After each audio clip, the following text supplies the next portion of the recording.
A shootout on I-75 involving an off-duty Detroit police officer. What we know about the scare on the freeway. And the Lions name an interim coach for the interim coach. Darrell Bevel says he can't attend Saturday's game because of COVID protocols. So who will take his place? Hey, Paul. Well, hey, Priya, things are relatively quiet right now, except for the wind, of course, but there is at least a chance that we could see some snowflakes, and we'll break it all down for you straight ahead. Nick? Detroit QB Matt Stafford and his wife Kelly surprised families during this holiday season. Meet one family who desperately needed a reason to smile. Live from downtown Detroit, home of WDIV and Click on Detroit, Local 4 News First at 4 starts now. First at 4, your news headlines in a moment, but we begin with the possibility of a white Christmas in Metro Detroit. Paul is in for Ben, and Paul, the storm team says Santa will have perfect gift-delivering weather tonight. Well, you know, speaking like a pilot, you want IFR conditions, and well, Santa will probably have that around here tonight, and it's really been a chilly day. We started off in the middle of the night in the 50s, and then we have now dropped down into the 20s. And so it's just a strong cold front that came through, and the wind chills right now are generally in the teens across the area. So right now there are a few flurries around, but it's really what's out east that we're keeping an eye on. And if you notice, there's some stuff down there in Ohio that's going to come perilously close to the east side here. So we'll talk about that coming up in just a few. But for the immediate Christmas Eve evening hours, we're looking at those temperatures just kind of slowly slipping through the 20s with cloudy skies and maybe a flurry here or there. But again, we're going to talk more about the types of flakes that will be noticeable. We'll talk about that in just a few minutes, Priya. All right, thanks, Paul. Well, a scary scene on I-75 overnight when an off-duty Detroit police officer got into a shootout with a man who rammed her car. Police say the officer was driving near Springwell around midnight when she was rear-ended by a man in a black truck. Now, as she tried to get away, the man followed her and rammed her car, pinning it against a barrier wall. Then they got into a shootout. Both were hurt. The off-duty officer has a graze wound. The suspect is in critical condition. Police do think the officer knew the man. We don't have details on the circumstances yet. And a sad update to the breaking news we brought you yesterday at 4. A third person has died in an apparent murder-suicide in Garden City. Local 4 has learned 81-year-old Ron Ortega died at the hospital. He was stabbed multiple times alongside his 77-year-old wife, Maria. A man in his 20s was also found dead in the home. Police say he made a 911 call threatening to kill himself before the murders. The chair of the Wayne County Board of Canvassers, Monica Palmer, is speaking publicly after a woman is charged with allegedly making threats to her family. The threats come a day after Palmer had initially refused to certify local results in favor of Joe Biden. I'm not sure how trying to do the right thing in making a vote to certify numbers turned into attacks against my family, my husband and my minor child. That's not okay for anyone. 23-year-old Caitlin Jones is charged with sending threatening text messages to Palmer.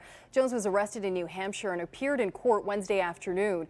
If convicted, she could face up to 20 years in federal prison and a fine of up to $250,000.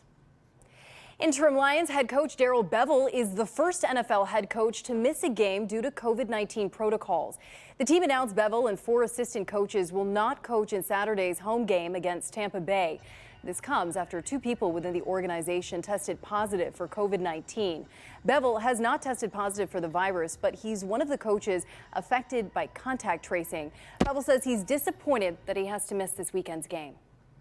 You know, I'm frustrated, since we started, I've tested negative, so there's that whole part of it. Like, you don't quite understand all the stuff that goes along with it. And, and then there's that, that drive that you want to be there. Wide receivers coach Robert Price will serve as head coach for Saturday's game. Jamie Edwins will have more on Lions coaching changes tonight at 5. And we will not be getting a coronavirus update from the state of Michigan today. The state says the next release of numbers will come on Saturday, the day after Christmas. Overnight, California became the first state in the country to surpass 2 million cases.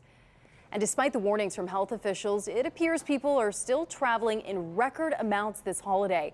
The TSA says it screened 1.2 million passengers across the country yesterday. That's a new record during the pandemic, and it tops the Sunday after Thanksgiving when 1.1 million people flew. It's also the 6th straight day that air travel numbers were near or greater than a million. Health experts are worried it will lead to another big COVID surge.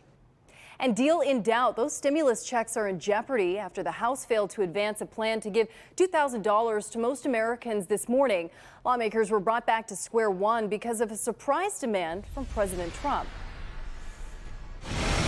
Christmas Eve is anything but joyful for some Americans and lawmakers. That's because the COVID stimulus hit another speed bump after the president threatened to veto the crucial bill. This is Christmas Eve. Surely the President of the United States, whether he's in Mar-a-Lago or any place else, ought to empathize with the pain and suffering and apprehension and deep angst that the American people are feeling. On Thursday, Republicans in the House blocked a measure that would have increased the direct payments to Americans from $600 to $2,000. Republicans countered, proposing to strip out part of the spending package that included foreign aid. Now the threat of a government shutdown looms, and the extension of key relief programs hangs in the balance. They're on the verge of being evicted. They're on the verge of losing their jobs, losing their businesses. They are food insecure during the holidays. They can't make ends meet. As Washington is at a standstill on the COVID relief package, millions of Americans are suffering, and the need is so great. For the past few weeks, hundreds of cars lined up at food banks across the country. People need all the help they can get. That's why we in this long line now trying to get the food that we can get. I would hate for me to get the last of something and the person behind me be in a worse position than I am. For many across the country, the big question is not when will the relief come, but if, and will it be too late? And despite the uncertainty over the stimulus package, stocks ended slightly higher during an abbreviated Christmas Eve session. Well, you may know that every year during the holidays, Detroit Lions quarterback Matt Stafford and his wife Kelly help several families that could use a little pick-me-up. Well, this year, the need is even greater because of COVID. The Staffords actually made it a point to choose families impacted by the virus. And one of those families is from Marion, about an hour north of Mount Pleasant. And as Nick Monticelli shows us, they've been through so much. This surprise from the Staffords was exactly what they needed. She came out and flipped the laptop up, and immediately my 10-year-old son said, "It's Matthew Stafford." It really is so nice to finally meet you. This is a moment the Wilson family will never forget. The day Matt and Callie Stafford zoomed into their living room. The couple specifically wanted to help families affected by COVID-19. For the Wilsons, affected is an understatement. Their son, 21-year-old Ethan, is physically and mentally handicapped. He came down with COVID in late October. They drove to Ann Arbor, but both Courtney and her husband, Chad, had it too, so they couldn't go inside. Ethan would be okay, but while in a nearby hotel, Chad got worse. In a matter of days, he was admitted, put on a ventilator, and then went into cardiac arrest. He was down for 20 minutes. 3 weeks later, I had to make the decision to withdraw care. Chad was a normally healthy guy, just 47 years old, a football coach and a retired corrections officer, now staying at home to take care of Ethan. He leaves behind Courtney, Ethan, 13-year-old Ella, and 10-year-old Eli. I hurt for my kids more than I hurt for myself, just for all the things that, they're not going to have dad around for. When the Staffords heard their story, the Wilsons made their list of families to help.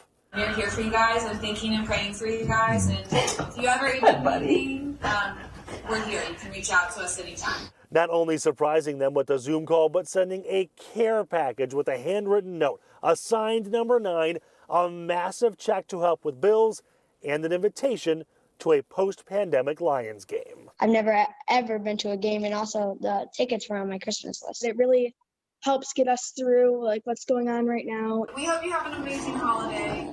You could truly feel the empathy in their voices, and we really got a good feel for who they were as human beings in just a very, very short period of time.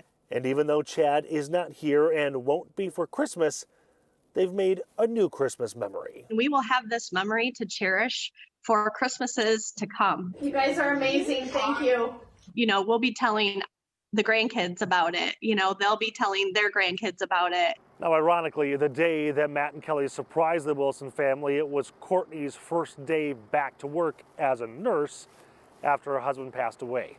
The Staffords picked 10 families to help this season. I'm Nick Monticelli, Local 4. Oh, what a heartbreaking story. Thanks to the Staffords for helping that family.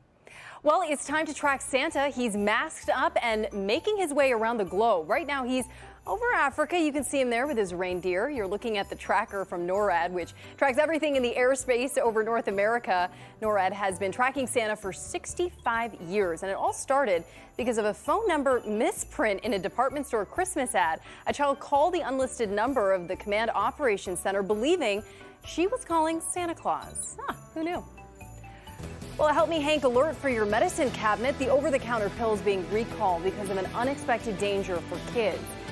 And it was a courageous rescue caught on camera. Watch an Indiana police officer save a child and a woman buried in the rubble of their home in an act that got him the Medal of Honor. And it's one of the holiest places at the holiest of times. But things are different in Bethlehem this year, of course, because of the coronavirus. That's next.